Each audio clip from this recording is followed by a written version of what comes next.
लग्नानंतर होईलच प्रेम च्या येणाऱ्या भागामध्ये आपण बघणार आहोत. नंदिनीला मानिनीच्या रूममध्ये येण्यासाठी मनाई केलेली असते. त्यामुळे काव्या मानिनीची काळजी घेत असते. काव्याला बघून मानिनीच म्हणते की नंदिनी खूप भोळी आहे. तिच्या स्वभावाचा कोणीही फायदा घेता कामा नये. तू नेहमी तिच्या सोबत राहा. तेव्हा काव्या म्हणते मानिनीला, काळजी करू नका. आता माझा खमकेपणा काय असतो ना हे सगळ्यांनाच दिसेल आता. तर इकडे दीपकने वसवात्यांना फोन करून सांगितलेलं असतं की आता नंदिनीला एकही पुरावा तिच्या हाती लागणार नाही. त्यामुळे वसवात्या खूप खुश असते की आता नंदिनी लवकरच घर सोडून जाणार म्हणून. तेवढ्यात काव्या देवाजवळ दिवा लावत असते.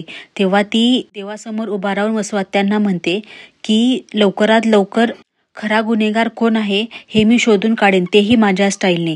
असं म्हणून ती दिव्यावर हात घेऊन शपथ घेत असते. तर तिच्याबरोबर जीवा आणि पार्थही दिव्यावर हात ठेवून शपथ घेतात आणि म्हणतात की आता खरा गुन्हेगार कोण आहे हे आम्ही स्वतः शोधून काढणार, अशी आम्ही शपथ घेतो.